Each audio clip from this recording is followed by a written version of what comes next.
Welcome to another episode of Listen, Learn, and Love, hosted by Richard Osler. My guests on today's podcast are my friends Eric and Heidi Swapp. Welcome to the podcast. Hi, we're so happy to be here. We are. Eric is especially happy. and I have to tell you, I think that I've never been able to get him to come onto my podcast. So does this count? You then? Must have some special powers. Yeah, here we are. Really glad to have you both here. And we're going to talk about your 5 children. We're going to especially talk about your son, Cory, that died by suicide about 4 years ago in the year 2015. We're recording this in 2019. And we're going to start the podcast kind of with that, and then what you've learned and what you're sharing with so many people and the platform you have and the good you're doing and courageously talking about this very difficult subject.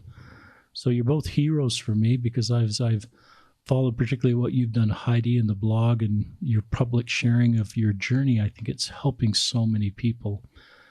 And just by way of background, I was sitting in the Salt Lake Temple. Eric's a temple worker at the Ochre Temple on Wednesday morning, and I'm a Friday morning temple worker. And we're recording this on Wednesday, so I hope you're Salt Lake. But you're at the Salt Lake Temple. I'm at the Salt Lake Temple, and in our Easter devotional, President and Sister Price, members of the Temple Presidency, talked about Easter messages, and President Price talked about you two. And he talked about your son that died by suicide, and he used that language.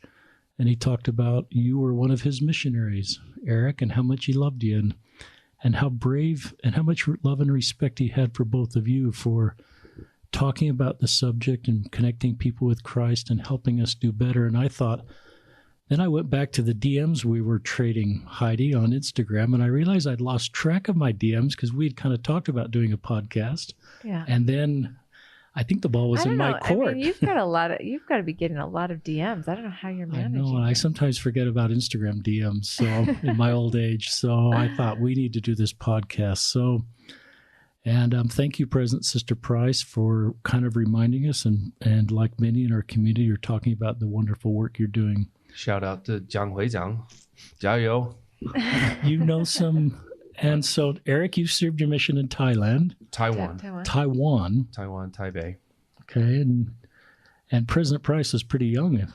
He was a young mission president with young kids at the time, and that's great. And unfortunately, I only had him for 6 months, and then he went home, and I had President Harvey Horner for the rest of my mission. Wow, so you had 2 mission presidents. Yeah. And you served a mission, Heidi. I did. I served in the Porto, Portugal mission. In 93, 94, I guess. 93-ish. Probably 94. And this is a love story because your relationship started before your missions and it continued during your missions, and it probably had some ups and downs, but you got married. Tell us how old you were when you got married and where you got married. We're going to ask Eric. Day before my 24th birthday in the Salt Lake Temple. So it's December 21st. So we have the... It's our Annabirthmas. We call it the Annabirthmas. You've coined a new word. It's my birthday word for presents I give myself. I love that. It's my Annabirthmas present. And I'm always thankful because he's very difficult to shop for. I like that. Coincidentally, my wife and I were married the day before my birthday. Oh, really? But a long time ago. So, I mean, it makes sense at the time. And then but now I have a new word to describe my life. Yes, Thank you, Eric. It only works if you have anniversary, birthday, and Christmas all within 4 that's days. True. That's part of your words. So I have Easter in there. I'll have to kind of develop a version for adding Easter to our 3 events. So that was 94. So we just celebrated 24 years. 24 years. Yeah.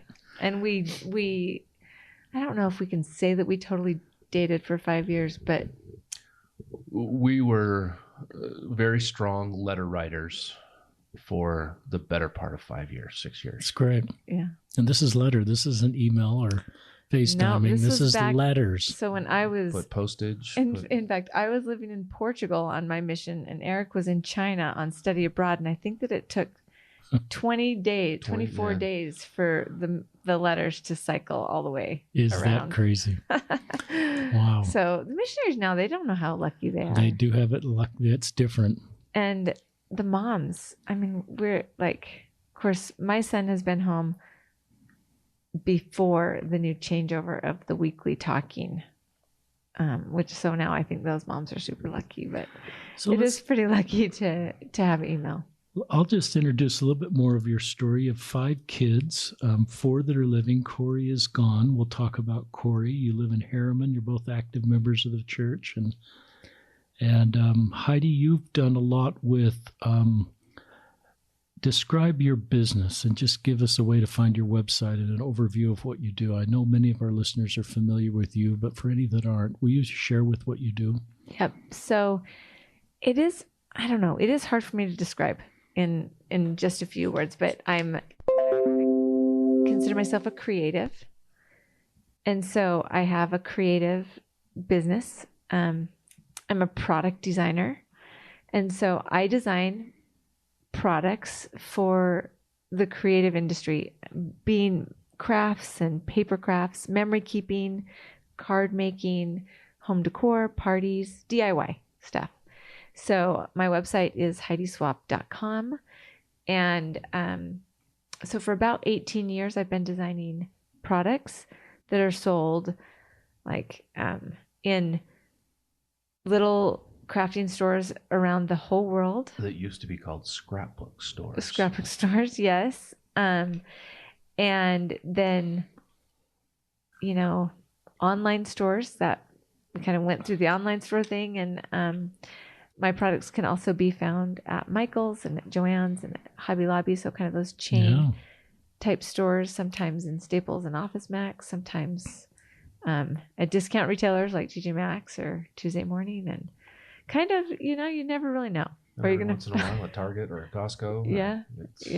It's cool. I also have kind of all my own little side projects, and I have we have a little wood shop that we produce fun things. We have a little workshop that I like to call the Bat Cave. It's kind of where I. And if people want to find you on Instagram, what's your Instagram? Yep, just Heidi Swapp. Heidi Swapp everywhere with 2 P's. And you'll find wherever. Yep. In fact, just funny side note, if you're not a crafter, it used to be that you would do all kinds of swaps. So maybe ribbon swaps or tag swaps, or so you would kind of buy items in bulk and then you would enter into a swap with other people, and everybody would kind of exchange their goods, and that was a swap is like a thing, right?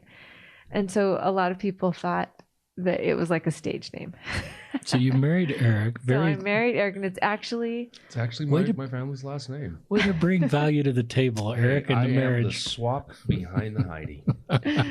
So that works. So I've been doing this for a long time. I am a passionate memory keeper, for sure, and storyteller. Yeah.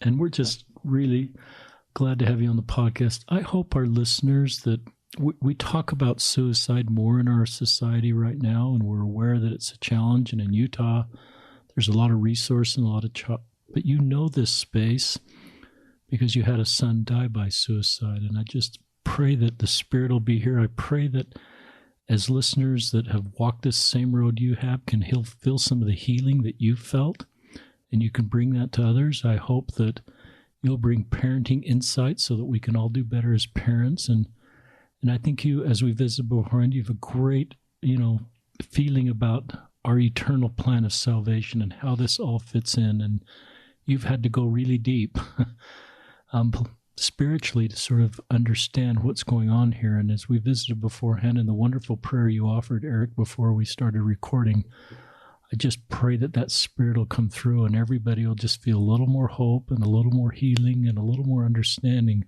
of how to help people. I want to thank you just up front. Number one, a lot of people say committed suicide.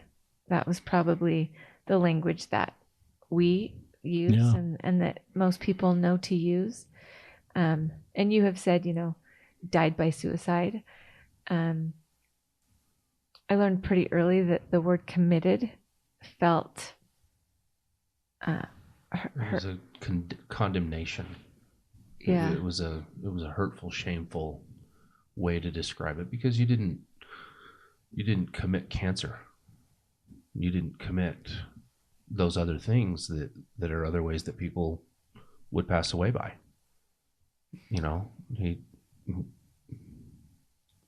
The coroner says yes, it was suicide, which is the proper term for taking one's life. But and so we appreciate it when you say when we say he passed away from suicide or by suicide. What is your preference? Because that's something I'll ask people when I don't know a space. Instead of, I had a fellow who was 3'9" on the podcast releasing, and I asked him the vocabulary I should use to describe what is the very best way to describe what happened to Cory. And I think the only word that we don't love is the word committed. So died or passed by, passed away by. And we'll say he took his life. Yeah. That's another way. It took a long time to be able to say any of those things. It's okay. And so I also want this audience to know that Eric and I both worked really hard to be able to talk this openly, both inside of our relationship as a couple, with our friends and family, and our children, and also publicly. So, anybody who's listening, you can take a deep breath. This is something that we feel comfortable in, and we're thankful for the opportunity to share about. But I do know we are aware it's a really tender and difficult topic.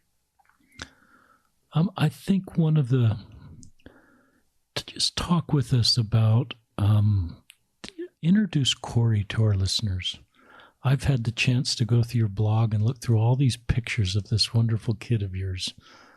Just talk about Cory for a minute. Eric, why don't you? I'll let you do it. That just got me teary. Because he's a great kid, and I almost don't like to use past tense terms because he is a great kid, and he is alive and doing good things. So I try not to even use past tense to describe this kid. And that's kind of how we are too. Yeah. Cory,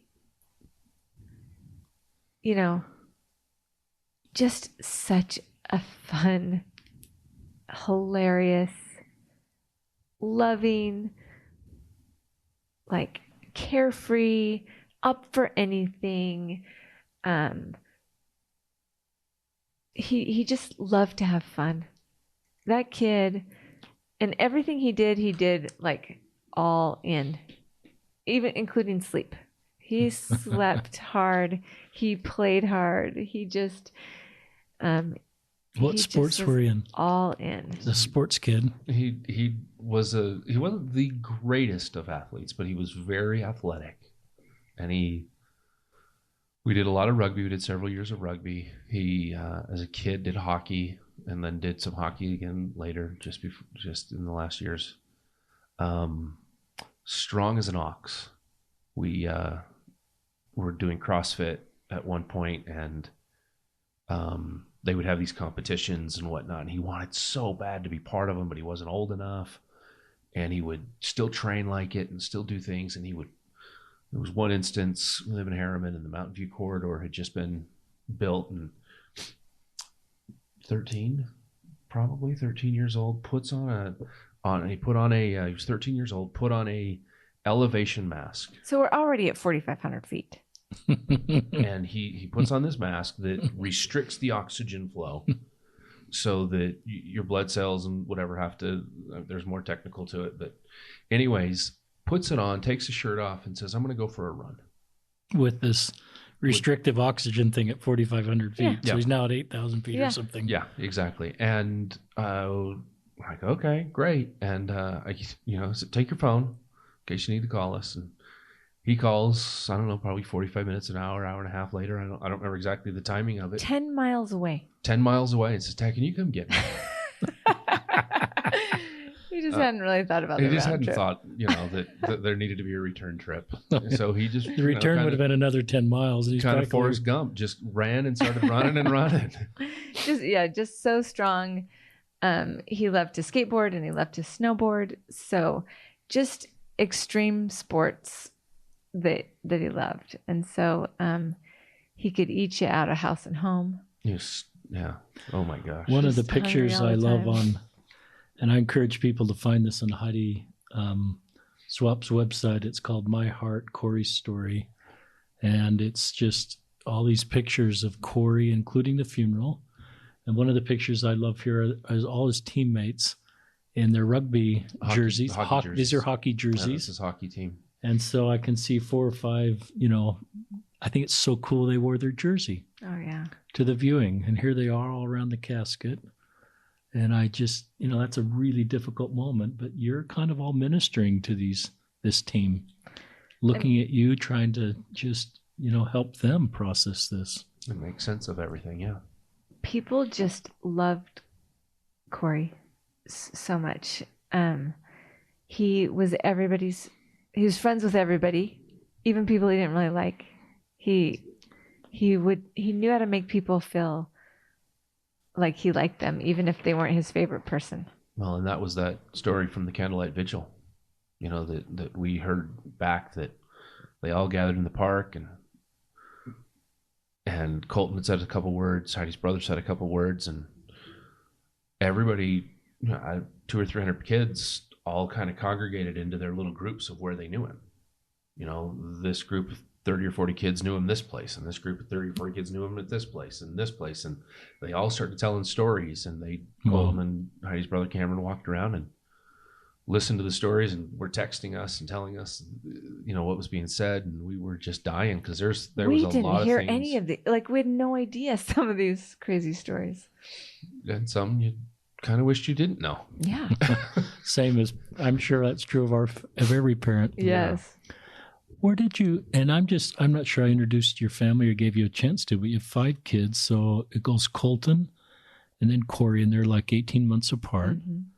And then Quincy, Capri. Quincy's a girl.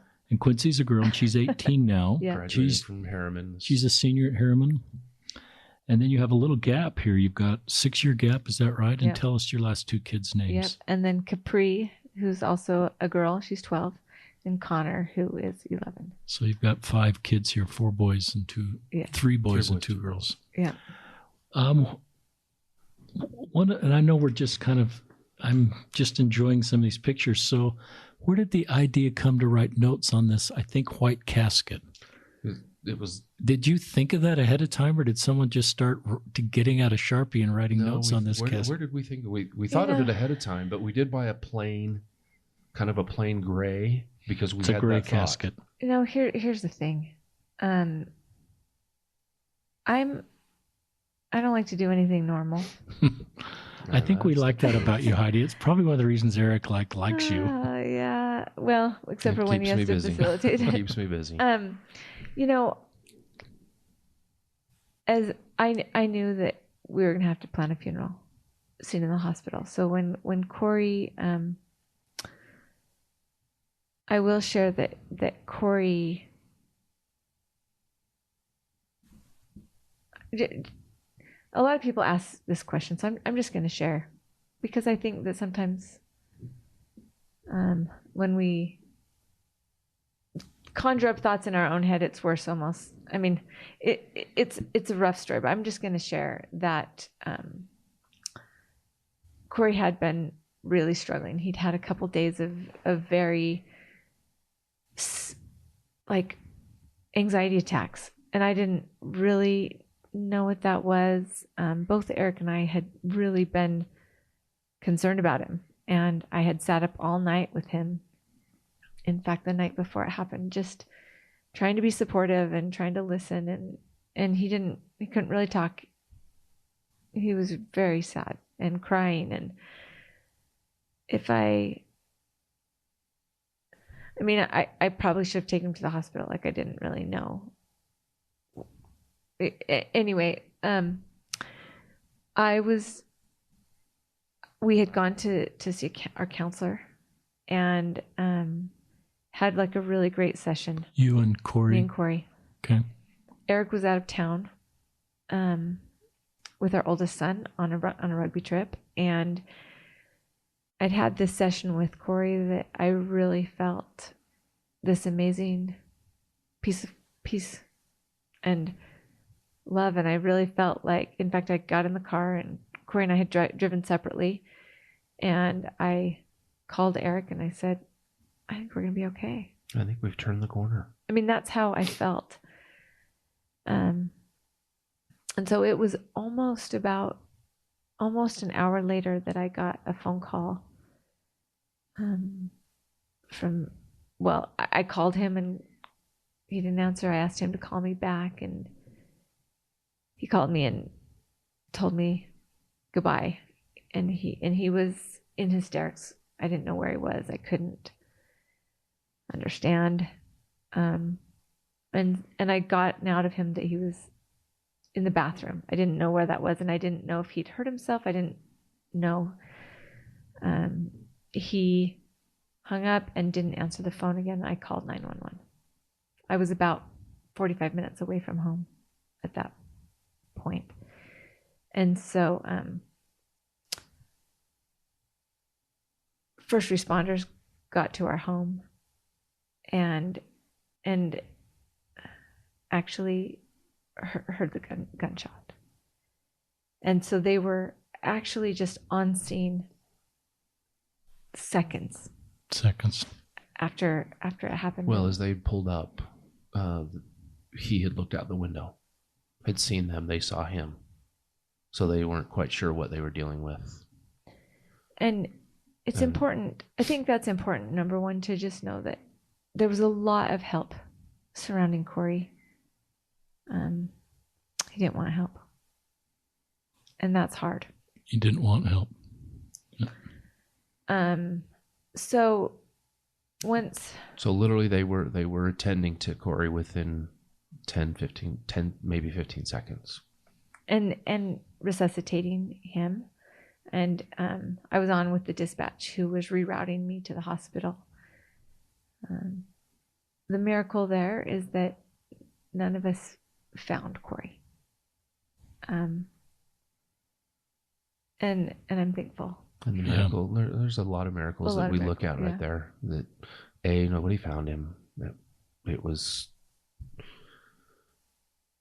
a shock, obviously, but nobody was traumatized with that. And the fact that as they left the house, his heart was beating and he was breathing. So there was hope. There was a chance.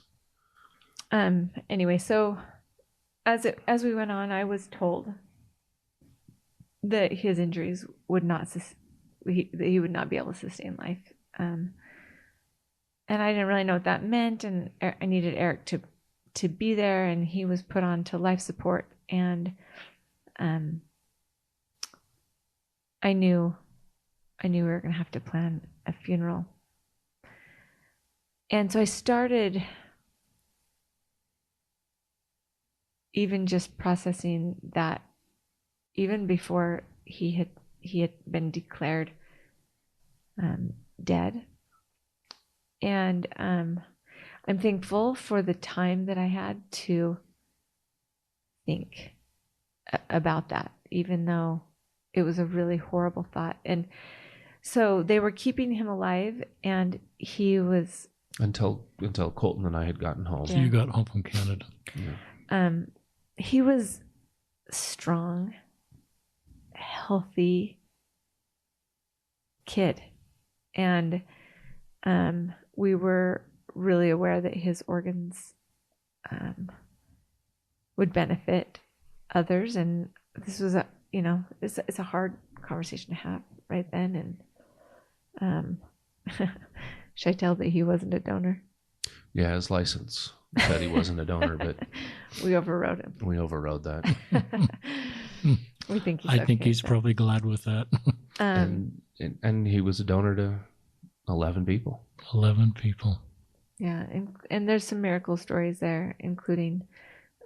Did that strong heart, was it donated? Yeah, mm-hmm. and the most magical, amazing miracle is actually his lungs. His lungs. And we've been in contact with the recipient who's changed his life, and it's just been an amazing thing to the connections and how we ended up really meeting him. And these 8,000-foot lungs, these lungs that function at 8,000 feet. These are like so great, yeah. Wow. So when when I had to plan a funeral, I just didn't want a normal funeral. I didn't want normal programs. I didn't want, when we went to the mortuary, it was really easily the worst thing I've ever done. And he would live for about 3 days on life support. Is 2 days, 1 day, 3 days? It was not quite 24 hours before. Oh, so it's just 24 hours. The formal procedures of. So he's on life support. But they have to keep him for 36 hours. Well, once the proper procedure happened and there was the declaration, that's when the organ donor team steps in and starts to do all their things. And so we stuck around because he was still there. Sure. And he was warm. He was body. warm. It's warm. His heart was still beating and he was still breathing. And I'm sure he was there close by. So then you went to the mortuary. So we went to the mortuary, and I had the headache from crying. Just you feel so awful. And then let's start talking about money and these decisions that are just insane. And I mean, nobody goes and like pre-plans their funeral, but you should. But you really should. I don't care what age you are. You really should. It was just even awful. If all you do is put them in the cart on Amazon or wherever.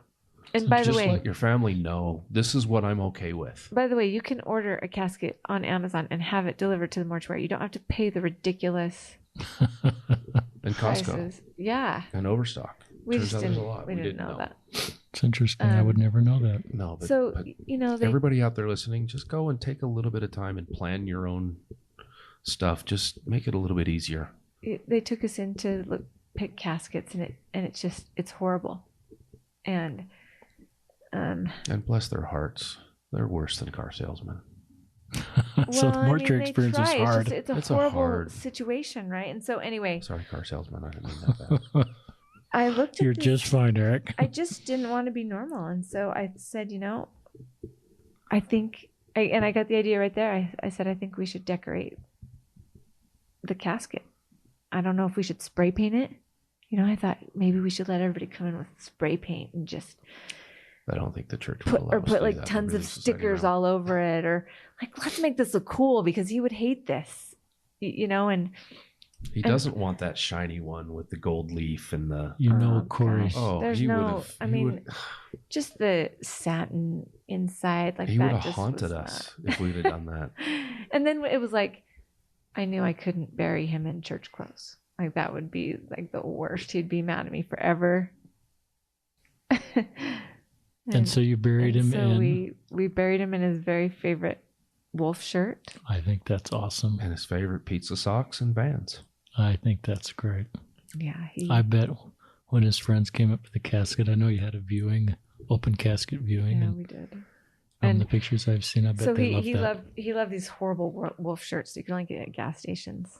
And he wore them all the time, and it really made them cool. And what's interesting is he had a friend who got in the car that next day and drove all the way to Cedar City to the gas station that had the best selection of wolf shirts and bought everybody wolf shirts. And we said to everybody, we tweeted out, or I don't know how people found out. The kids put it out through social media. Yeah, to wear your skate high Vans and your wolf shirts, your animal shirts to the viewing. And it was funny because you could see the people who kind of knew and got the memo. And we were all dressed in. The older generation of our parents, and some of our parents or aunt and uncle or somebody said, "Why are all these kids? What's up with Harriman? Is this a Harriman thing? Yeah. It's a way to. It's Cory. Harriman's way out there. It's the Hickville. This is Cory and honoring Cory and all of his friends. But I will tell you, there was such a healing of being able to write a note on the casket. Everybody loved it, and it was covered. It is covered. It was covered. There was not a whole lot of space left. As a matter of fact, there was no space left. And then I was sad because I didn't even want to bury it because it was so cool. And we spent an hour or so afterwards just reading it, photographing every bit of it, laughing and crying. And I'm looking at little kids here on one of these pictures, kneeling down at the bottom of the casket, just writing, and I'm seeing smiles and just I think it's a great healing thing it's a gift you gave to people that came to the viewing, that they could heal a little bit by writing a note to Cory. Yeah. And it's symbolic that this note is with him. Yeah, it was beautiful. I mean, it was awful. So I have a friend who printed out photos for us. Well, shout out to Persnickety Prints, and I think there was 300 photos, Wow. and we lined the hall. We taped them in the hall, both sides of the hallway, all the way down for the funeral. Yeah. These were just viewing. For the viewing. Okay. And the line was long, and that what was a hard. great idea. But I wanted. Well, and then we also wasn't any thought of ours. We didn't think this or plan, or obviously didn't plan anything. But a girl that used to babysit for the kids for Colton and Cory and Quincy, growing up, was their babysitter. Has become a photographer and is a really pretty good photographer. And she said, "Hey, I'm coming up, and I'm going to take photographs of the funeral for you." And I was like, "No, I do not want this photographed." What? You don't take photographs of this? And it turns out there's some of the. She drove all the way from Arizona. Yeah. Shout out to Elizabeth Hutzler. Lawler. Yeah. Married name. Not used to that. I didn't want to see myself. I didn't want to see any pictures of myself. And I'm thankful for those photos. And I will say that the viewing and the funeral were beautiful.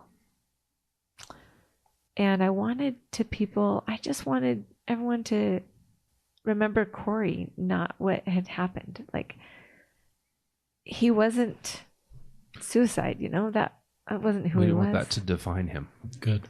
And so it was about stories and seeing the pictures, and I loved it. The funeral was hard. Both Eric and I spoke at the funeral.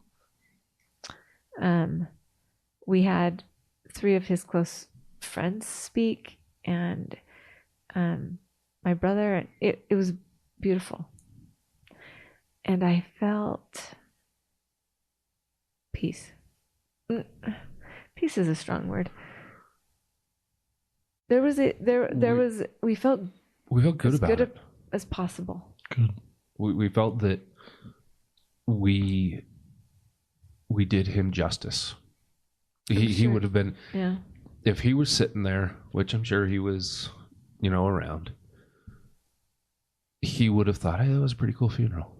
Good. That was good." He would have been good with what we did. I'll share one more tip. They really wanted us to pick a marker, a grave marker that day. And I couldn't. And only just 6 months ago, September, 7 months ago, August, did we finally get a grave marker in place. And I love it. I had a little 3x5 card for 3 years. And that it's hard for some people to understand why I didn't just pick the sample and get the date on there. And I couldn't. It's more than the date. You knew the date, but you didn't know the rest of it. So, and tell us what's on that. What's one of the themes that's on the grave marker and the theme from the funeral?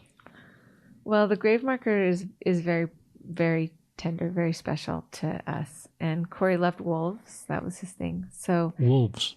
Yeah. So we had wolves lasered into the granite, and then we put hashtags on it. And so it says hashtag Wolf Brother for Eternity, hashtag Best Smile Award, hashtag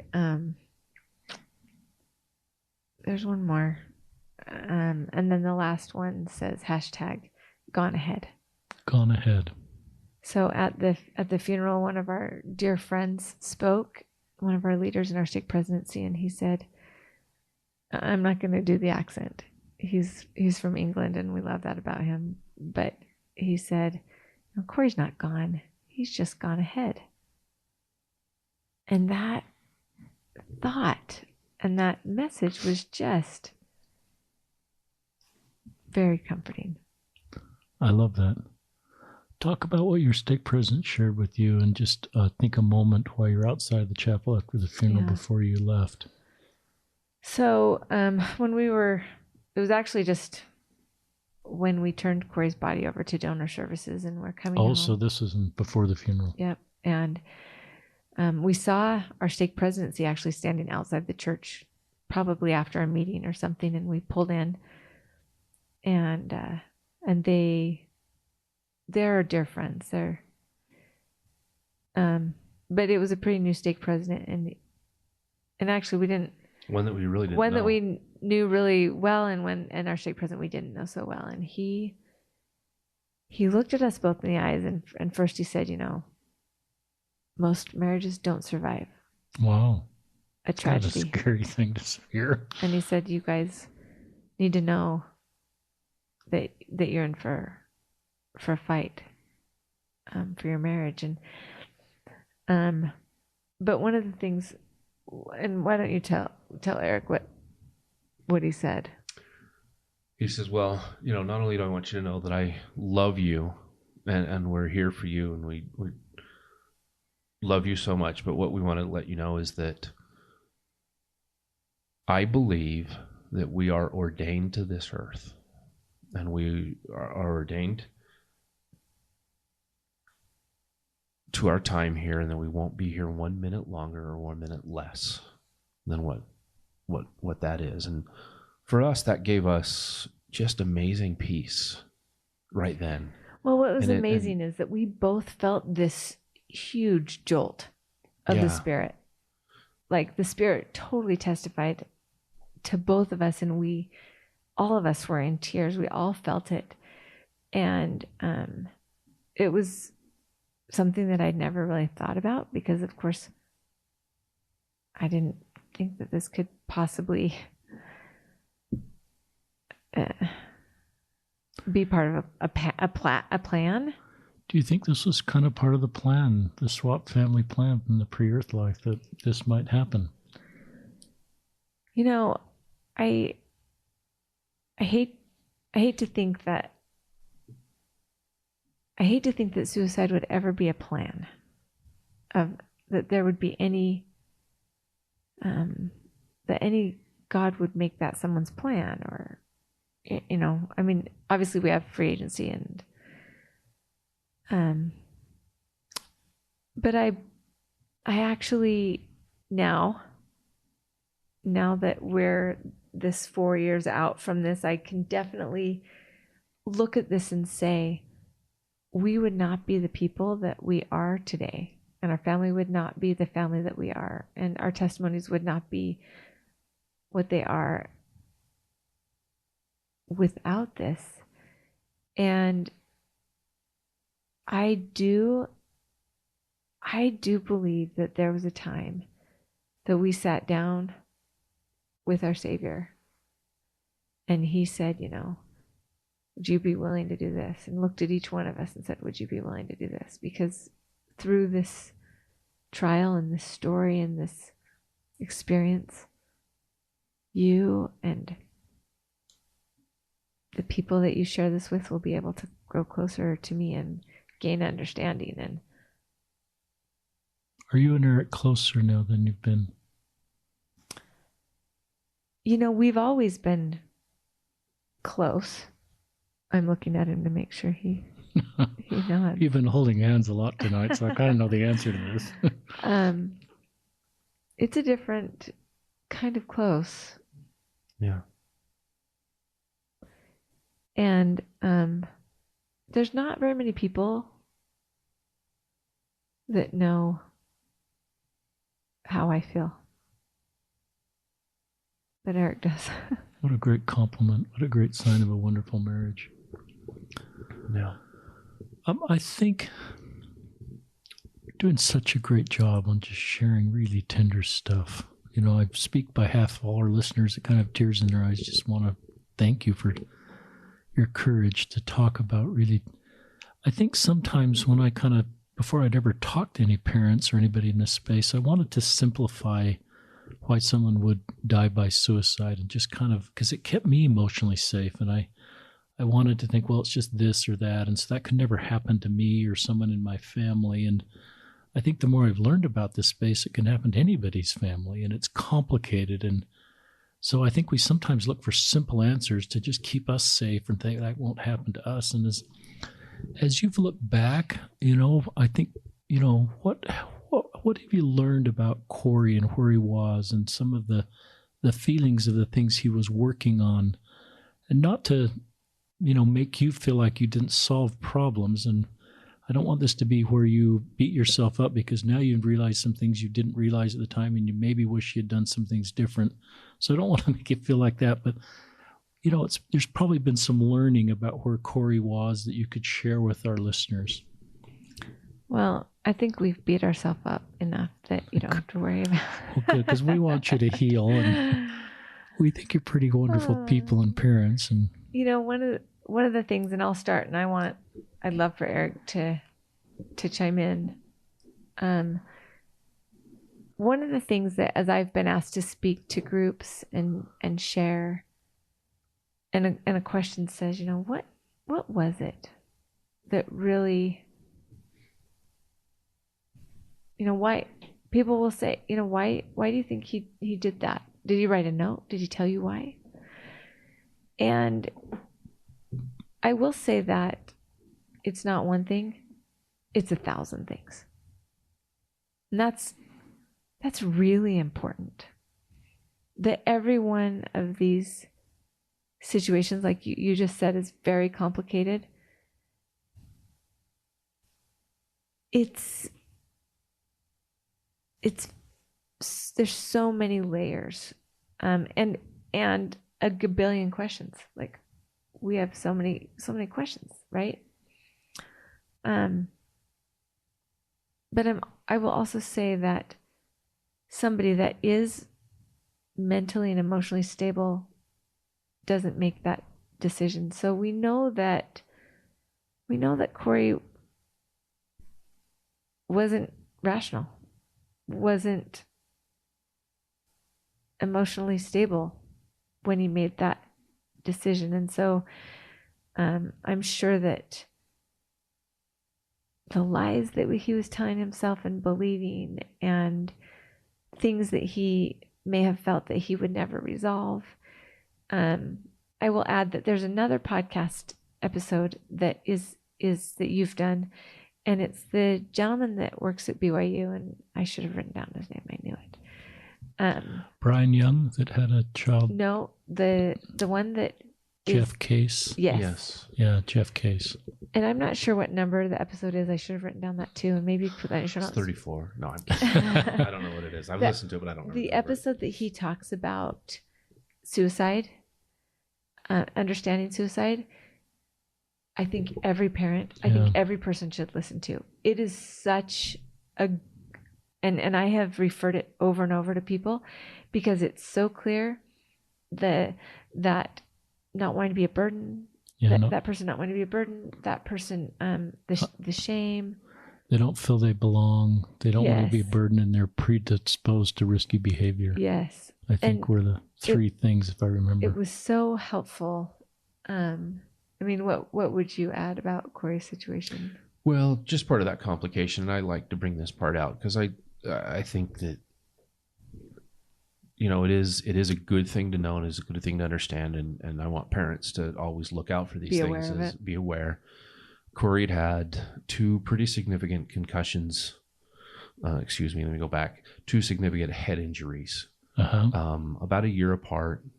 Different events, different things, but just being a kid. One was in a practice and one was goofing off, doing some things, and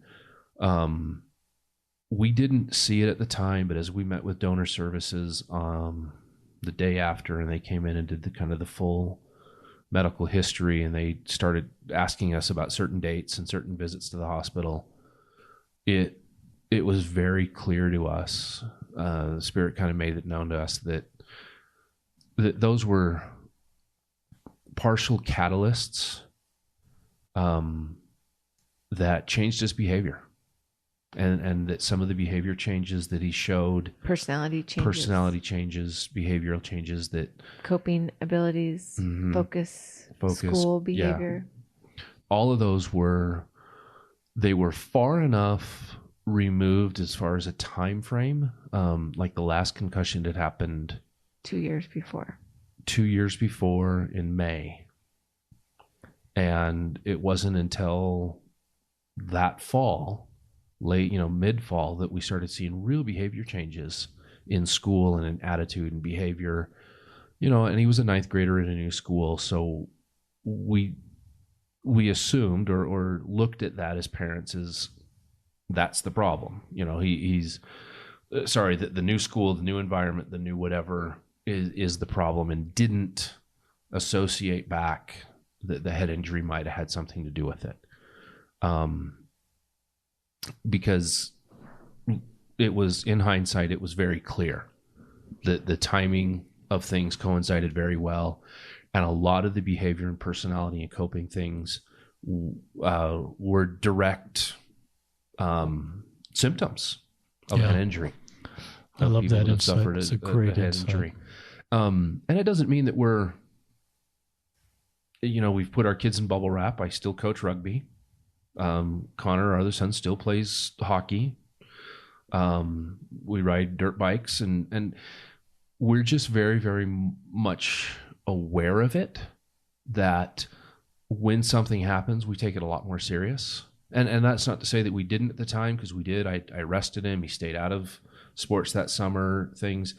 But there was injuries that took place that changed him, and he didn't know how to deal with those. And we weren't seeing it either. So, that's just part of the layers of complication. When you say you said it's not one thing, it's 1,000 things. That really resonates for me. Yeah. And so when you're not performing well in school, and when in primary they say, when you're going to take a test, you say a prayer and the Lord will help you, and then you still don't do well on the test. That kind of thing started to really affect his faith. And we'd passed for other things. I was looking for a job at the time, and thought things would happen, and it didn't happen. And now we look back and we see the wisdom, but the young kid that was trying to help his family, so. Talk about this term that I can barely pronounce, religiosity. I think that, so I didn't know what this was, and you can Google it. So if anybody is interested in Googling it, I think it is important. We didn't know this, like everything in retrospect, but when Cory was around 12 years old, I remember one night he told us that he needed to talk to us, and he was super upset. And I just was thinking, I didn't know. And we walk into his room and sit down, and he's laying on his bed just crying, and he's got to tell us something. And we had just no idea what it was. And we're prepared for it. Like I didn't. I was prepared for something horrible. And he told us that he had a swearing problem. And both Eric and I were like, oh, well, yeah, okay.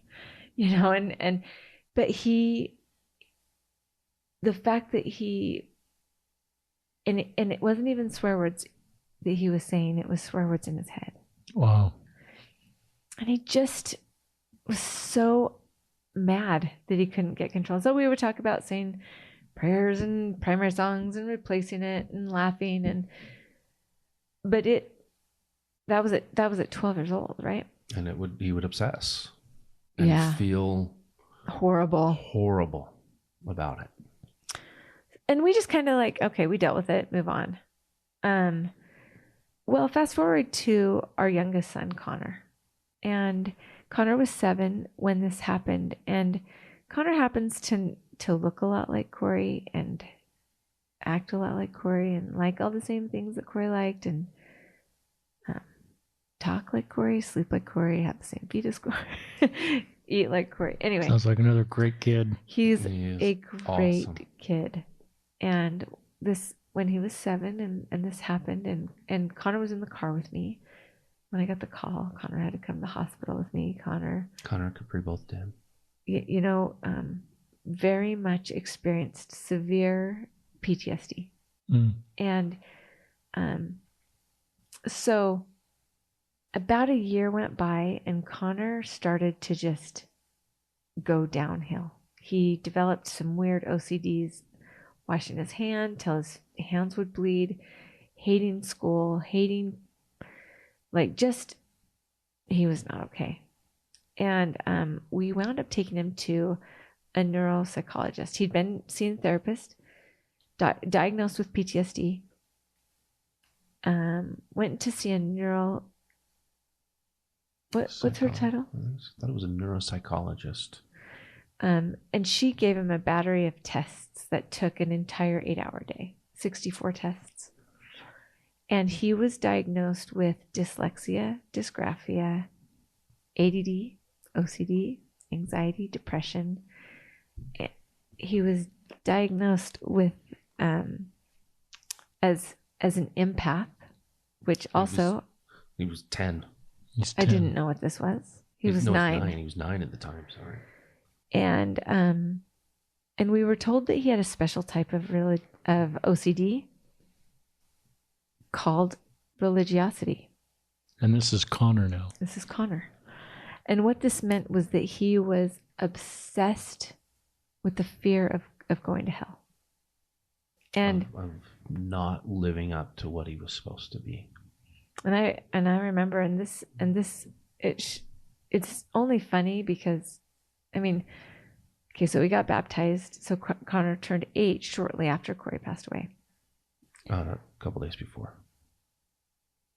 Okay, you're right. So Connor was going to. I wasn't going to talk, and here we are. So he said he wasn't going to correct me, but you're a good team. You're doing Cory just great. Connor had just turned 8 years old, so he would be baptized. And just a couple weeks after, we weren't ready for our baptism, but Connor was really excited to be baptized, and I just couldn't handle the baptism. And so we waited 1 more month and Connor got baptized. And do you remember Connor bearing his testimony the day after he got baptized? Oh man. Tell us. Do you remember? You want me to? So Connor bravely marches right up to the pulpit and he's like, I want to bear my testimony. I know this church is true. I'm so thankful that I could get baptized so that I won't go to hell. Wow. And then walked off. That was it. Dropped the mic and walked away. And of course, everybody busts up laughing because you can't help it. It was just, it was like, and we were just like, oh my gosh, we didn't practice that. That was not in the script. It's not, those of you not of the LDS faith, that's not a traditional way to talk about it. But that was this very clear picture into Connor's head. How insightful for you to know that. Well, I didn't know it quite yet until we got this diagnosis. But good for you working with clinical people to understand. It was, in fact, when Connor got the diagnosis, he was so relieved. So you told Connor? Yeah. The doctor told him? The doctor told him, went through, we were there and we sat down and she went through all these things and explained them to him and explained. And he was like, that's why. I'm not stupid. He was thrilled. In fact, he wanted me to come into his school class the next day and explain to everybody. To the teacher and the fellow students. Everybody in the class what his diagnosis was. So that is really cool because the process to be diagnosed is cool, but the fact that you told this kid, my parental instincts was, I'm just going to process this parents. I'm not going to involve my kid, but you involved your kid. And how relieving that was for him just to understand, because he knew something perhaps was off. Oh, he knew. Weight of the world off his shoulders. That's really cool. And he started to slowly come back to us. And he told everybody, like the checker at the Walmart, that he was dyslexic. And he was just so empowered that something wasn't wrong, or that there was a reason, you know? He wasn't broken. So It didn't make him feel groped to have this diagnosis. It made him Right. feel empowered. it did. And It's really fascinating. I think it has to do with the doctor. The doctor did an amazing job of helping him No understand. shame and no like. Oh, she was awesome. But she was very concerned about two things: about the fact that he was empathic, and if you don't know what that means, it means that he has the ability to feel other people's feelings, which becomes And not everybody's, but people that he gets close very, with. very- Connor's the same way. yeah. I Corey mean, was Corey's the Corey- same I way. think Corey's We think the Corey same was the way, same yeah. way.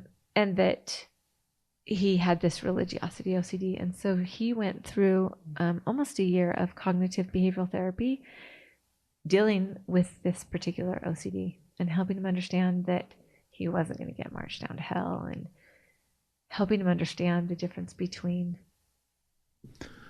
What do you share with parents that might worry that their kids are too obedient or too concerned or fearful of messing up or not? Sometimes I've even heard this phrase, not as perfect obedience. It's something above obedience, perfect obedience. And so we put these kind of standards that I think maybe add to the load our kids feel. What do you sort of share with parents to sort of take the pressure off, their kids, and so they kind of can... A lot of us, so they won't give any child any type of diagnosis before like the age of 3rd grade. And after we got the diagnosis that we did, then his teachers were saying, yeah, I suspected this. And that was the other weird thing is apparently in the schools, they're not allowed to, the teachers aren't allowed to say, hey, I think he's dyslexic, or I think he's got this, or I think he's got that. But I think that as a parent, if you can tell, if you have a suspicion, don't be afraid to talk about it with their doctor and then seek some extra help. It was actually our therapist who said, Connor needs to go and see somebody more because the things that normally would work are not helping him. And then going back, and we wound up having to get a specialist involved. We got the school psychologist involved. We had open, clear conversations with the teacher, with the principal, and that included Connor. And so about what the expectations were of him and how he was going to learn and kind of how to modify some things for him. And I picked him up 2 days a week and took him to a specialist for almost 18 months. And I wanted to just give him, honestly, I just want to give him a pill and make him better, right? Can't we just prescribe something? And the doctors were very nervous to give a prescription. And so we worked through things and then kind of, he is on a medication right now that helps him with anxiety, but, and then we kind of tested an ADD, and it's been 2.5, almost, it's been 3 years. But now he can go to school all day, and he's doing great. And he also occasionally will tell us that he wants to die. And that he tells you. Yeah. Mm-hmm. And we have a word that's a code word for that he's having suicidal thoughts. And my instinct and the instincts that you have as a parent is, oh, don't talk like that. Don't say that. Don't be ridiculous. Don't be silly. Don't, we want to stop them from talking like that. But what we learned is that we need to say, really? Tell me more. Or, I don't blame you for feeling that way. Because if they can talk about it and if they can let... I don't blame you for feeling that way. Yeah. And I learned that. I had to learn that from this therapist of our families that said, if you are feeling the worst possible thing that you can possibly feel, I'm not going to understand it, but I can imagine that if I felt the worst thing I ever felt, I would also want to end my suffering. And so I've had to learn that even though the absolute scariest thing that my child can say to me is that they want to die and that they want to be with Cory and that they don't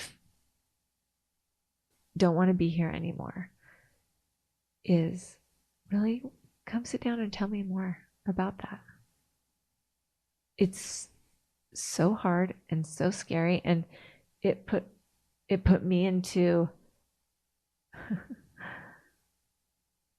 a depression of my own, this absolute fear. It's honest. But now I let him talk to me about it, and I think that he feels safe to talk to me about it, and I don't get mad at him or condemn him or tell him that he's ridiculous. And then we go and eat ice cream. I'm just so touched by the parenting skills that you're sharing with other parents and priesthood leaders and friends. That's really powerful, the way you've opened the door to a conversation that your son needs to have. And you've de-shamed the conversation, and you've created a safe spot for him to talk to you. Well, if we keep in our communities, if we keep acting like talking about suicide is like a contagious something that will make you want to do it, it's actually the opposite. When we can get our feelings out and bring it into the light, I like to say, then things don't feel so overwhelming or so bad. Those 1,000 things start to sort of, don't seem quite as bad. Talk about this concept of giving your kids space to figure it out on their own. So this is my regret. This is my shame. And I feel this very... Okay, so I've been listening to your podcast for a long time. I'm honored. And I am amazed at some of the other parents that have come onto your podcast and talk about struggles that they've had with their kids and difficult things that they've had to talk about with their kids, and how they very calmly...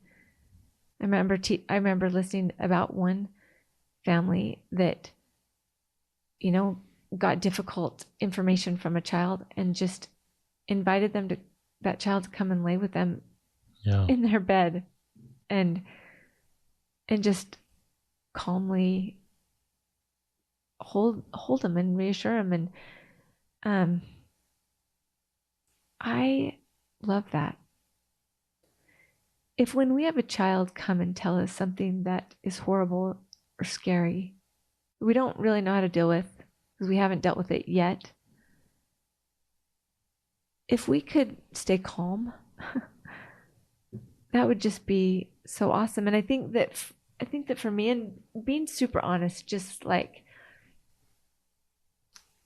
I kind of expected my 16-year-old, 14, 15, 16-year-old kid to have a testimony that was just the same as me, as a 40-something, returned missionary, mother of 5, life of highs and lows and all kinds of things in between.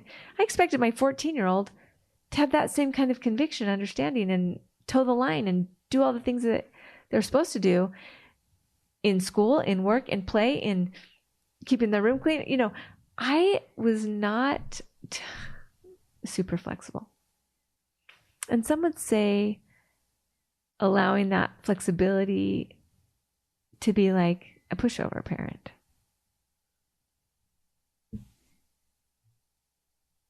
Here's what I believe and here's the thing. I really believe that I had a good relationship with Cory, and I did. I love that kid. He loved me. We could joke. We could have fun.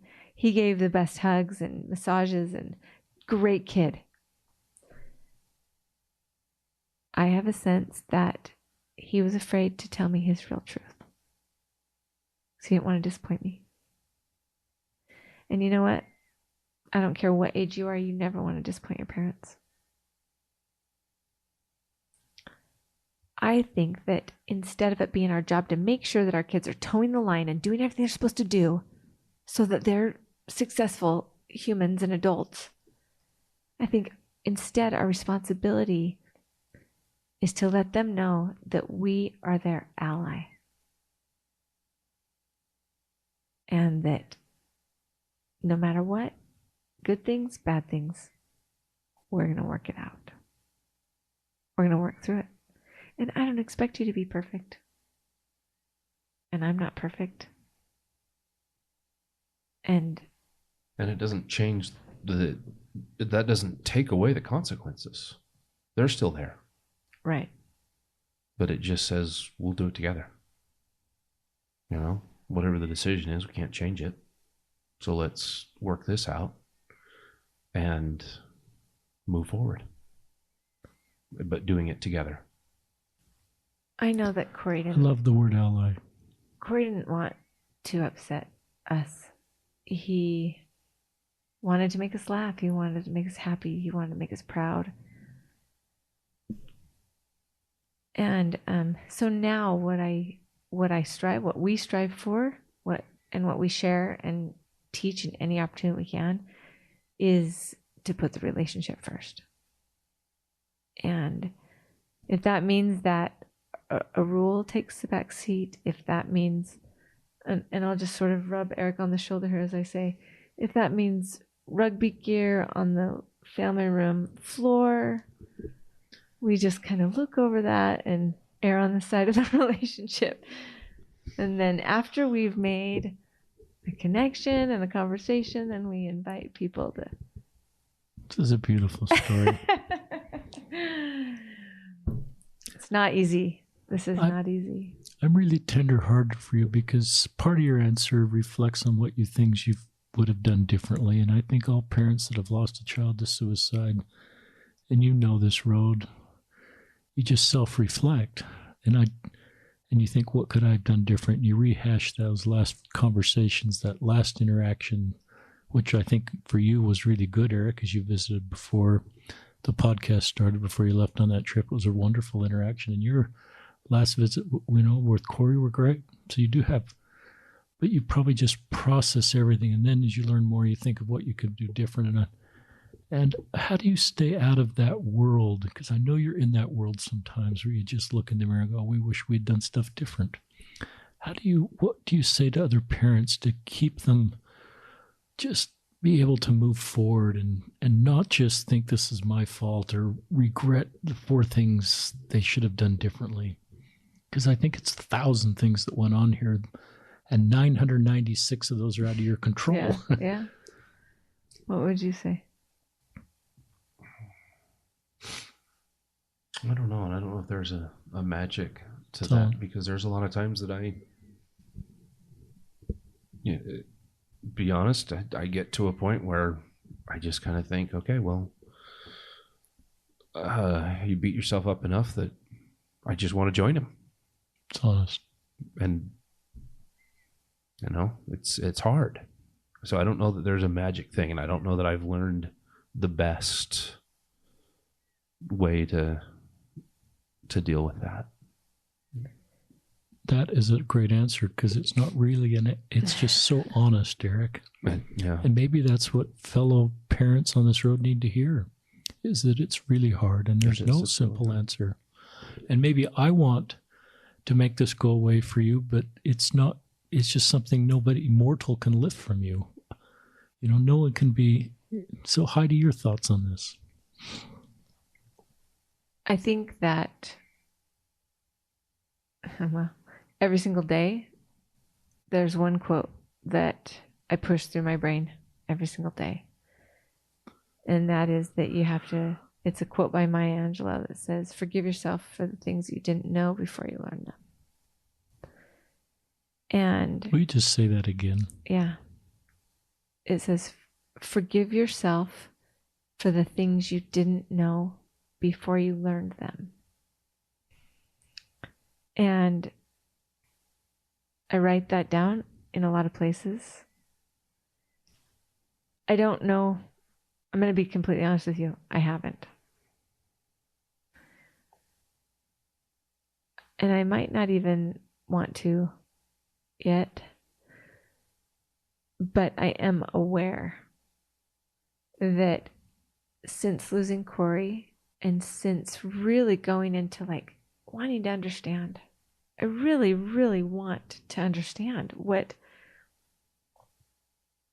I missed, what I did wrong, what happened. And so much enlightenment and information has come because we still have 4 kids here that need us. And I am very well aware, and we're both very aware that there's no way that we would know what we know now without this situation. There's no shortcut to this. There's no cliff notes. There's no way. And so that was a very it's a very important thing to embrace, no matter what you regret. Those are really honest answers. And I think that may be the best answer you can give to other parents that are on this road or just started this road and are listening to this podcast. Because I think that's just the reality of the situation. It's really honest, and I think there's healing in honesty. Yeah. Versus and saying everything. Yeah. And so I think you're doing that yourselves right now, but it's part of your parenting skills to your kids, and creating, because you're honest in this podcast right now. And then I think it creates a feeling that's maybe a parenting skill that is you're honest as parents. It creates safety for our own kids to talk. We don't have to be the perfect parents. And sometimes I try to get more vulnerable with my own kids sometimes. And I don't understand this, or I don't have this figured out. And it seems to, I read this quote a lot in the podcast, so all you listeners know it's coming. The wounded healer is this idea that a minister's service, and both of you are the wounded healer right now, and both of you, this applies to, a minister's service will not be perceived as authentic unless it comes from the heart wounded about what he or she speaks. The great illusion of leadership is to think that others can be led out of the desert by someone who's never been there. And this desert, it is barren and dry and brutal, and I don't know that desert. And you would never invite another parent to know that desert, but other people are in that desert. Mm-hmm. And you're the wounded healers, and what you're doing, both of you, and I know, Heidi, you feel a little more called to be in this space than Eric. And Eric, you're doing a great job when you're in this space. You're real and authentic and really very insightful and helpful, but you are wounded healers. You're helping others. And the other parallel, I think, is you know how to lead people out of other deserts. This because you just have better skills, pastoral skills to help other people. We talked before we started the podcast about LGBTQ, and I think there's a pretty good feeling you don't think Cory was gay. And this wasn't you don't have an LGBTQ kid. But I think what you said before is it's connected a little bit more with other groups of people that have harder roads. And I think it's part of, and so I don't know if God were standing here, what he'd say, but I think he'd say, this experience I knew would give you gifts that now you're using to help and bless my other children. And I'm so grateful for the way you're taking this absolutely brutal experience that no parent should go through. And even though you have really, really dark days and you want to be there with Cory sometimes, that you're taking what you know and blessing other people's lives. And I just think it's a beautiful honoring of your baptism covenants and your covenants. And I think it's a great way to honor Cory. Go ahead and add to that, but then I want you to talk about Hawaii. And you already had a trip for Hawaii that was booked, and right after the funeral, I think you left for Hawaii, and talk about the experience alone on the beach that night. Yeah, we did. But you may have had a thought you wanted to jump in there. Well, one of the things that I did want to share is that I oftentimes imagine Cory here in the room with me, wherever I am, and I imagine just knowing Cory that the last thing that he wanted to do was to make us sad. The last thing he would want to do is to give us pain. And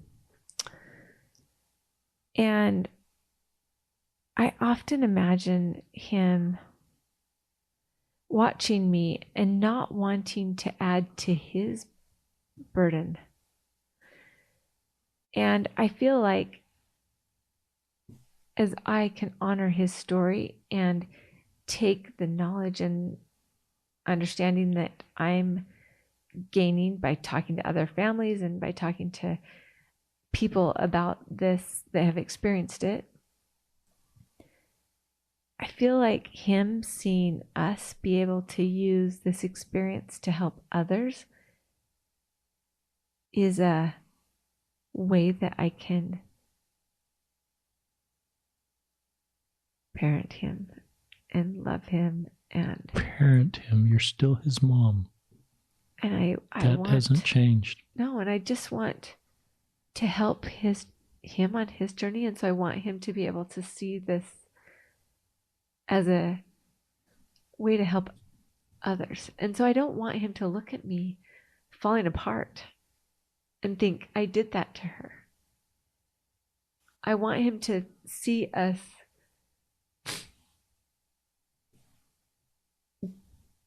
gathering strength and know that he has helped us gather that strength. I mean, I don't know if that makes sense. I love that. It does.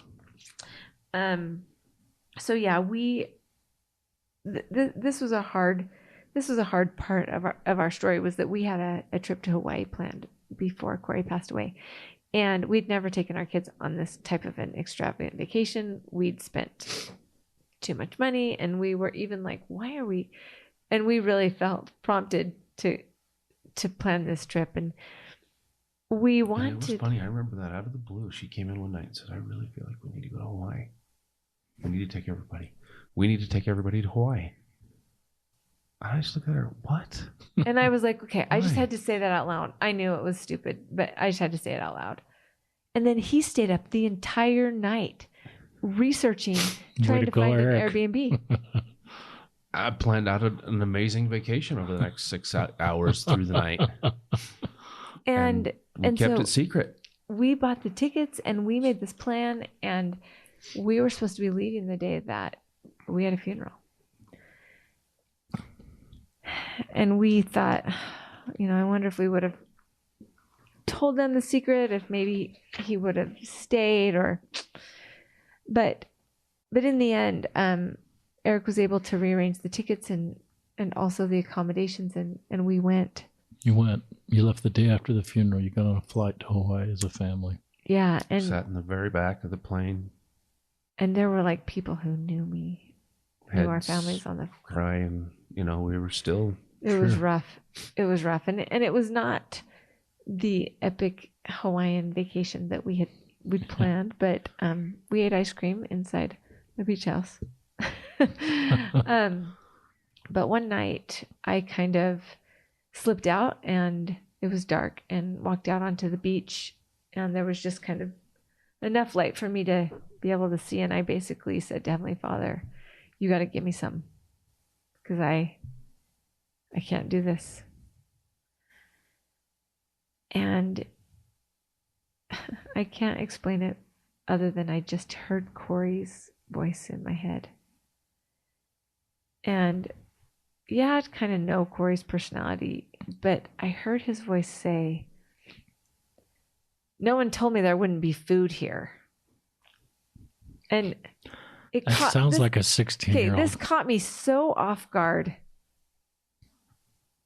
And I knew that that I wasn't making it up, and I laughed out loud. That's awesome. Like, oh my gosh, right. It's the same personality. There's probably no food for, like, spirits don't eat, I guess. I didn't know. And that sounds terrible. I've never thought of that. I know, right? I'm going out to dinner right after this podcast.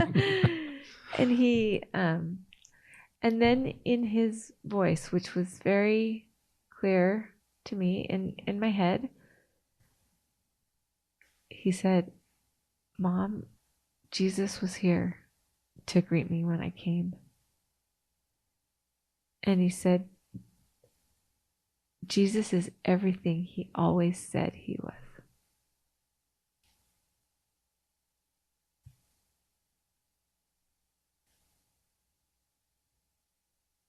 And for me to hear that coming from this boy who had just fought belief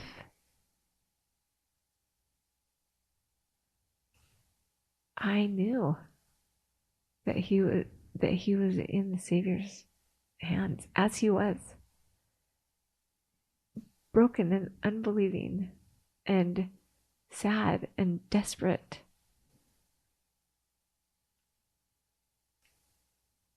And my Heavenly Father gave me that. And Cory said, Mom, I don't want you to be afraid of anything. Jesus has your back.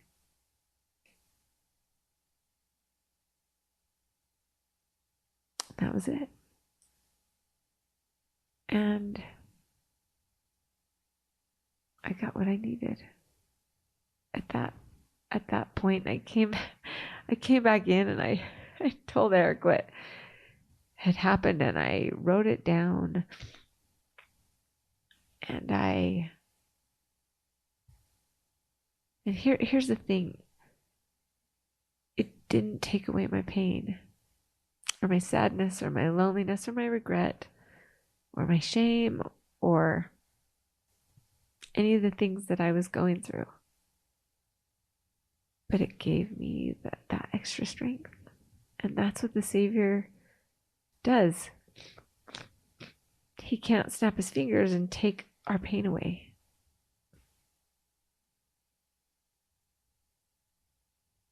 But he can give us that extra something to allow us to carry that burden. And I think about that every day. What island were you on? Oahu. So this is on Oahu Beach. We're at the North Shore. You're at the North Shore on a beach at night when this whole happened. When we walked into the house that Eric had rented, there was a sign on the wall in the decor. I hope I can get this right. It said, "A home on the beach is closer to heaven."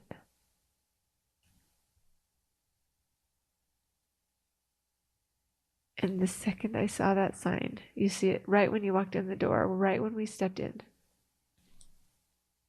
And I looked at Eric and I knew that our Heavenly Father knew we were going to need a place to go on that day. That would provide us this safe, beautiful place close to heaven.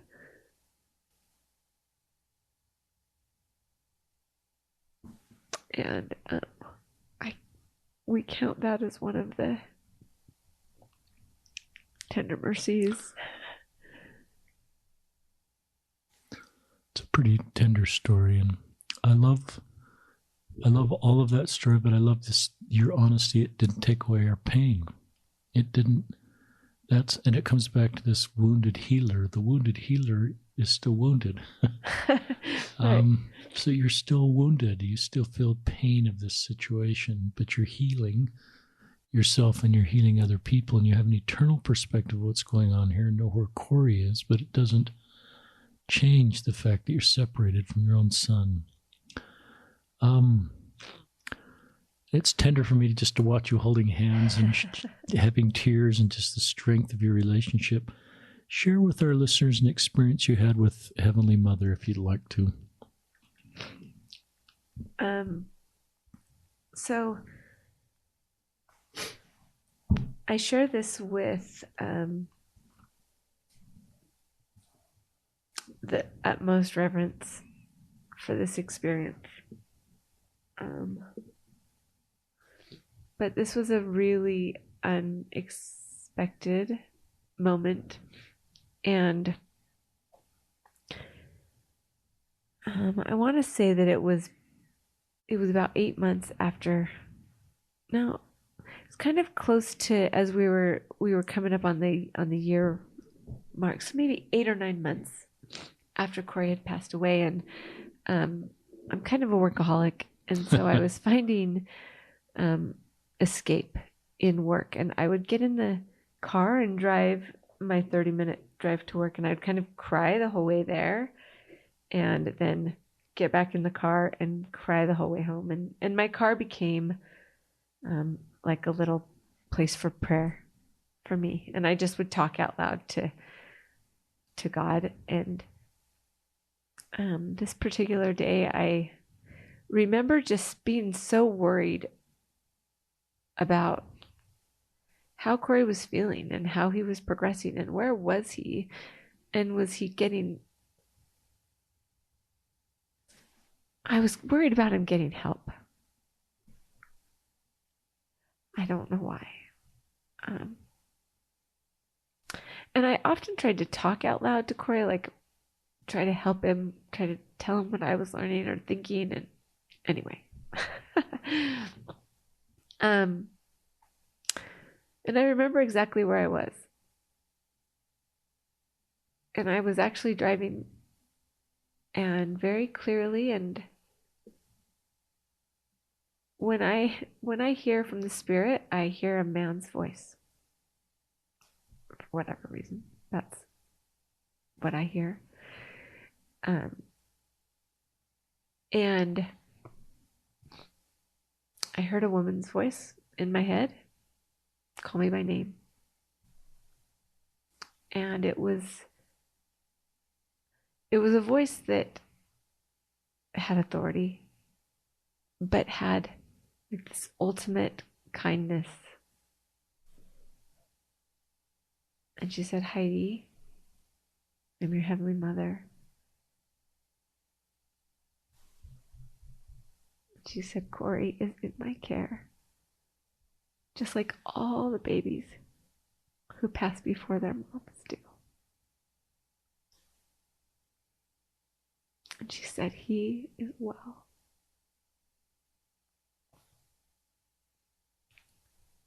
And then she said, "Heidi, Cory needs you to forgive him."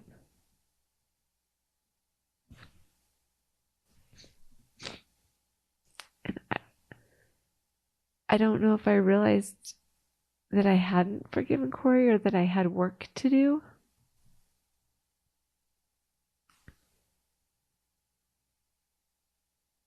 But this notion, Heidi, Cory needs you to forgive him.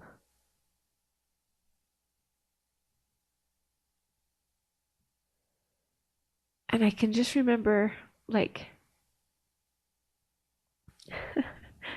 first of all, my first instinct was, well, I'm not forgiving him. You know, it's almost like defensive. And then I can just remember exhaling what felt like every tense muscle in my entire neck and shoulders, and I just breathed out, and I remember just like, I don't know if you can imagine this, I just and I just let go of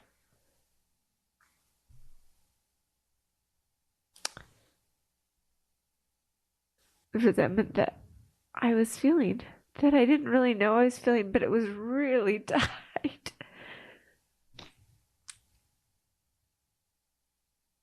And that was it. But I never knew that I had actually turned my child over to my mom, and she knew what to do. And it,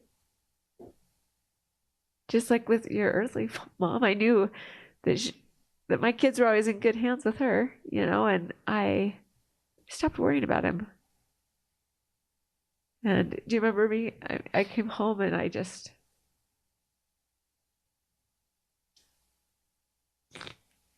explained that thing, and it was a miracle for me. It's a beautiful story. It just reminds me, I listened to a Sister Eubank talk about the power of our doctrine of heavenly parents and what that means. And And it's part of the restoration to understand better of the eternal plan and having heavenly parents. But there's some wording in there that is so tender to me. All the babies, you use the word babies, Yeah. that die before their mothers die are with me. And it was so, like, when I heard that in my head, I just was like, well, of course they are. So that's the phrase that came to my mind. Of course they are. Who else would they be with?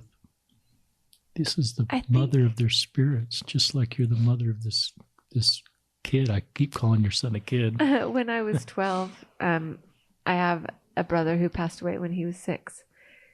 And I always just imagined him by himself somewhere.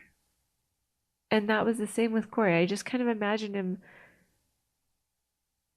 I don't know, fending for himself or skateboarding in the clouds, or I don't know. Like I wasn't. Yeah, we do that. Maybe our artwork symbolizes that. Or I wasn't sure. I think it bothered me thinking that he was taking care of himself. Well, and anytime your kids go away for any reason, whether it be summer camp or scout camp or whatever it is, you want to envision what your kids are doing. You want to understand what they're going through. You want to know what they're going through. You want to hear from them. You want to talk to them. So when you lose a child, you want to know, where are they? What are they doing? Who's taking care of them? So it brought so much peace to know that he is being taken care of. Somebody has him. Somebody's got their arms around him and is making sure that he's got a grilled cheese sandwich when he needs it. And I love that he's being loved. And somehow he knew you well enough that knew that you needed to forgive him because that was hard on him. And the underlying part of that whole story is that he knows you well enough to know how you felt. And there's a connection there. And he needed that because he loves you and he knows who you are and he knows how you felt. Well, and whenever we talk about the doctrine of forgiveness, both people need it equally. That's a good point. You know, and that moment when I kind of just kind of like relaxed. I was holding a lot of feelings, not necessarily. I wasn't mad at him, but I was ticked, you know, and so that was, I would say that was the beginning of when I started to,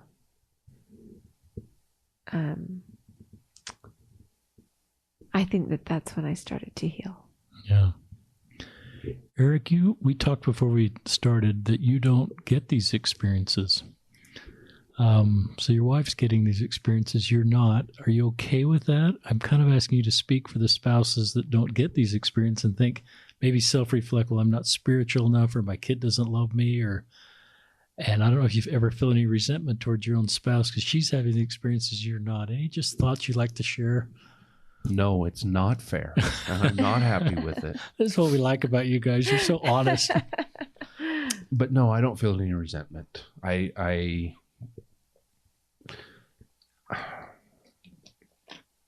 think almost in a way, I understand that we need different things and that we understand things differently. And I've kind of come to terms, I guess, that I just don't get those types of things. I wish I did. I Great answer. I really wish I did. I wish you did too. I look for them. I want them. Think maybe if I thought about him a whole bunch right as I go to sleep, I could have a dream. But no, I don't resent. I don't resent her at all. I don't resent. Good.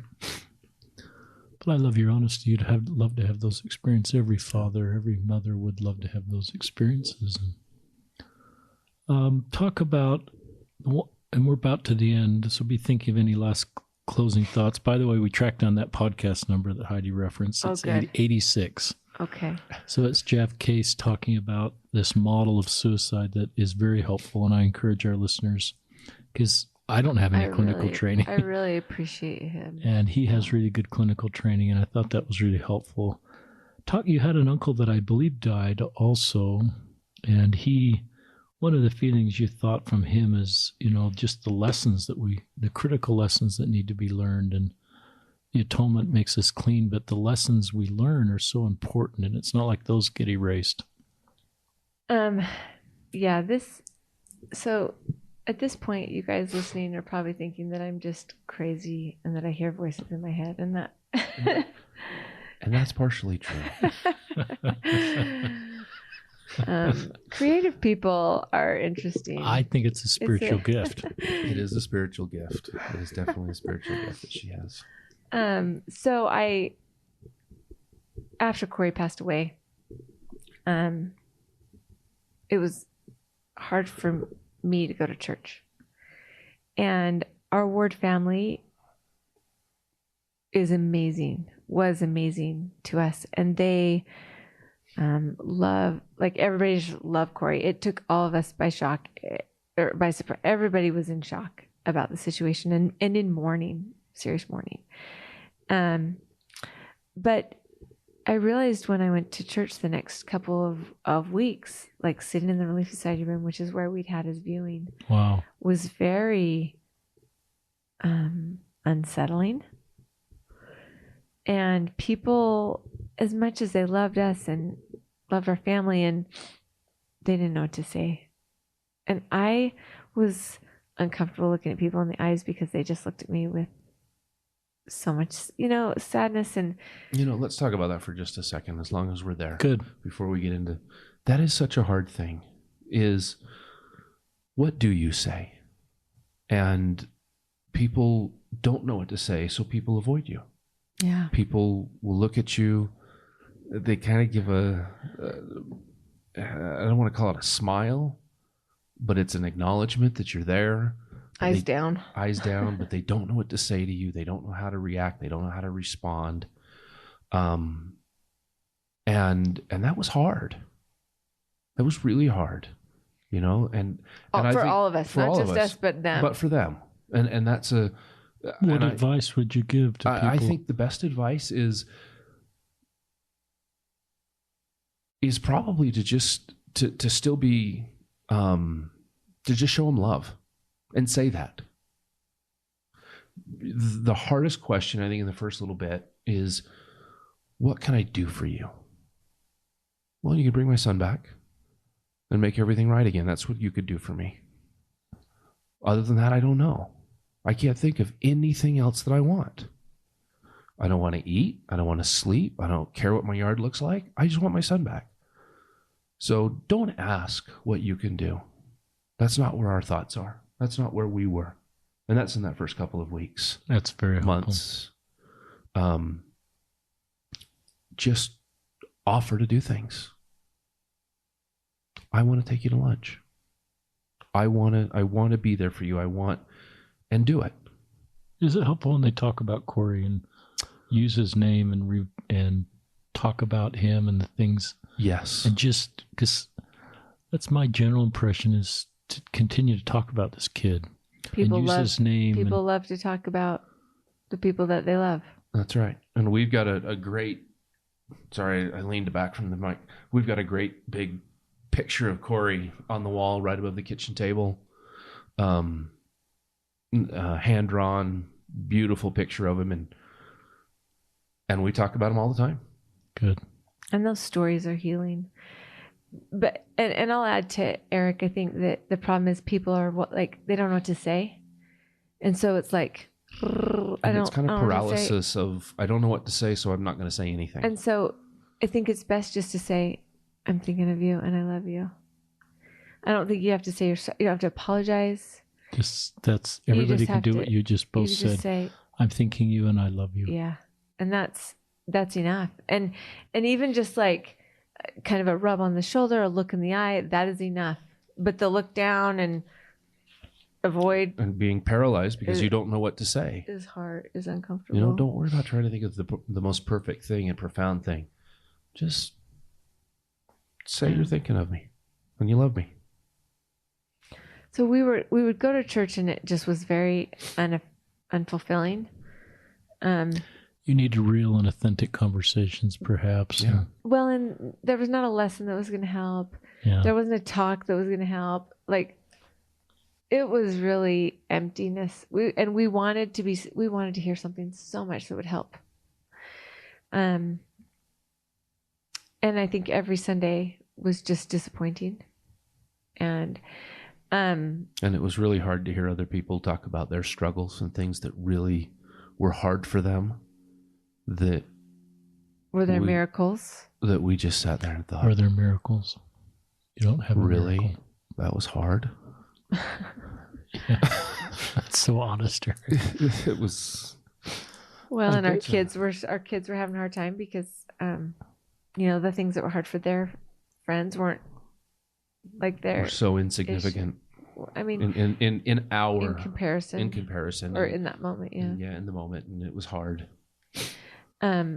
So I had this experience that actually really, really changed things for me, and I'm glad that I get to share this because I don't know if I could go up and share it from a pulpit. Maybe someday, even though I do feel like it's truth. So I woke up. It was the first Sunday in November after Cory passed, and it was a fast Sunday, and I was fasting.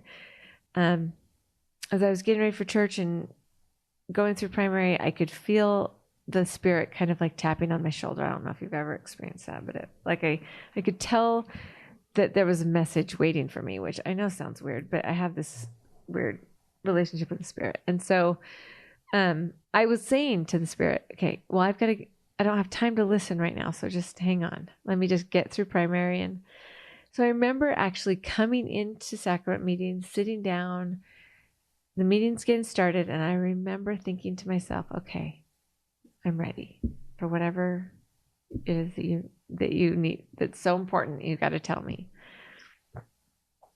And very clearly, again, with a voice, but this time it is a voice of my uncle. And this is an uncle who I truly have a connection with, but he did not make good choices. And he's passed away. In life. He had passed away. He's passed away 8 or 9 years ago. And when he passed away, he was homeless and living on the streets and just still had a lot of spit and vinegar, but he was destitute.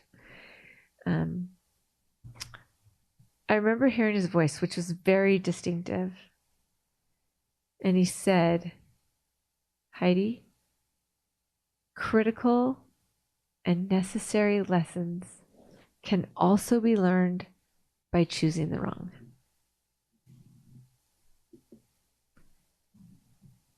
And in that moment, I totally knew where he was coming from. And it was, I finally heard something that helped me negotiate the fact that Cory had made this decision and it was so wrong and it was so horrible and it had ruined everything. And I imagine my uncle also was probably greeted by Jesus. Also had a moment where he got to look down at the really crappy decisions that he had made. And the fact was that he learned the lesson. We came here to learn the lesson. We didn't come here to do it perfectly. Heavenly Father knew we wouldn't do it perfectly. And that's the whole point of having this atonement. And so I finally, again, it was like another one of my breathing moments, another breath that I was able to take when I was like, oh. So yeah, this was not a great decision. But some valuable lessons and critical lessons. can be learned from this. And, you know, unfortunately, like I couldn't get Cory back, and there was no reversal of the situation. But then I realized it wasn't just about Cory. It was about us. A bad choice was made. I'm just going to call it a bad choice. I don't love this choice that Cory made at all. But critical lessons have been learned by all of us. All of us. And it is my hope and my dream, I guess, my passion to help other families and other parents and other people who are struggling to get a little glimpse of these lessons. Obviously, not all of them can be learned from the outside, but I think that there's valuable information that can be shared and learned from this experience. You do a podcast with Cory's therapist. How do people get to that podcast? So the podcast is called Light the Fight. Light the Fight. So if I Google that or go to Heidi's Light or go to your the Fight. webpage. And we're on Instagram and we're on Facebook and we have a website, lightthefight.com. And it's LIGHT, The Fight, Light the Fight. And all the places you can get podcasts, Apple, Google. Good. Yeah. And Stitcher, all those things. You know, it's kind of me being the hypersensitive, overreactive, uneducated, you know, the mom that with all the questions and all the worries and concerns and that's what makes it instincts. go though. and David Kozlowski, who is a marriage and family therapist and specialized for years and years and years with at-risk teens and suicide prevention. And what a great team you two make. And it's if nothing else, it has helped to give me a voice and help me to come to terms and get some vocabulary. Like I'm sure that you know, you've learned some. One of the things as you're talking about these lessons is Colton, who served a mission in Japan and is 21, and Quincy and Capri and Connor. And I would guess that, you know, this experience will forever define their life, but I think there's wonderful critical lessons that will become a part of hardwired into their lives because of this in a positive way. And I'm thinking of their future spouses. Obviously, none of them are married. I don't think Colton at 21 is married. No, not and yet. So I'm thinking that even their future spouses recognize wonderful gifts in who they're marrying because of these critical lessons and the added skills that they have as parents. And so I think there's so much pain in this, but I think there's so much future beauty. And, you know, maybe as you're watching your grandkids being raised by your kids and their spouses, you recognize your kids have skills that I never had and not lots of parents don't have. And maybe those are wonderful paydays for you as you see the realism and the skills and the conversation and the vulnerability and the skills to talk about real things that are going on in your family, and even your journey with Connor, with the good work you've done for him and where the space this kid's in. So that to me is part of the beauty of your story and what you're doing for so many other people and what you've done for me just tonight listening. You know, there's that movie that Will Smith is in, and it's called Collateral Beauty. And I don't know if you've ever seen it, but I love the title. It's a, you know, he loses somebody and it's kind of about him coming out of it. And I've thought about that a lot. And I watched the movie on a plane and just bawled my eyes out, which is always awesome. But it's such a good way to look at it. It's hard for me to say that I'm grateful for this. I don't know that I'll ever. I don't think you need. Yeah. I don't think I'll ever say that. But you know, I know this, that the Savior had to come and get a body and do what he did so that he would know what it felt like. Our Heavenly Father could give the Savior a lot of gifts, but he couldn't just give him empathy. He had to actually gain that himself. And I truly believe that as we go through difficult things in our lives, that is how we become like the Savior. As we gain this empathy that allows us to connect with other people and feel their pain and understand where they're coming from and see the world from an eternal perspective. And I will say boldly, maybe, that I feel like Eric and I have become more like the Savior in many ways, but in particular in our empathy for those who are struggling and those who have lost people. And that's the wounded healer. Christ is the ultimate wounded healer because he's felt everything. And I think that's part of mortality. One of the impressions I keep having as we're talking about your family is a blessing I gave to a YSA who had taken innocent life in Afghanistan. He's a military guy, and he just knew as he was bombing the Taliban that innocent people died. Yeah. And it was, I can't say the correct word, he couldn't reconcile it.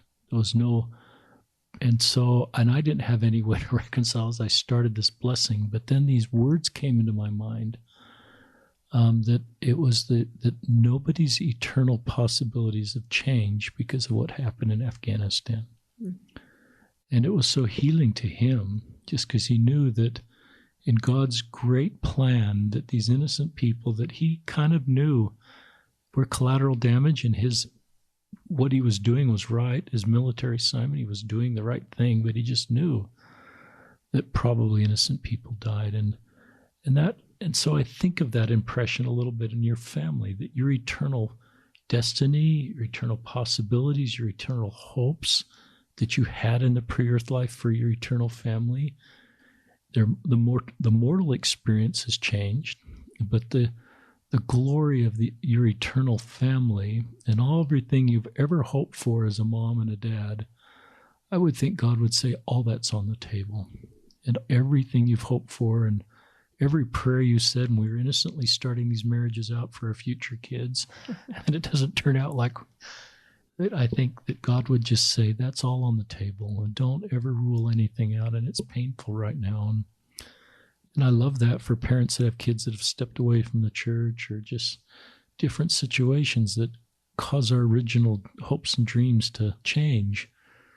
And I think you're doing a good job of just leaving it at the Savior's feet and keeping your family together and talking about this. And this now is the longest podcast we've ever done. I'm sorry. I don't think our listeners are sorry. Heidi, dang it. I think you're going to probably break this up into 4 or 5 episodes. But some of our listeners may see the length of this and listen to it all at once or break it into 2 episodes. But I don't want to delete any of this content because it's really good content, and it's real and authentic, and it's vulnerable, and it is so helpful. So there'll be some people that this will be their favorite podcast episode they've ever listened to on any podcast, because it just speaks to them.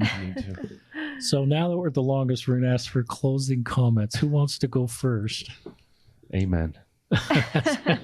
That's Eric's trying to keep this short. Eric's done a great job on this podcast. My first ever. Anything else you want to say, Eric? No. Plug for rugby? No, just thank you.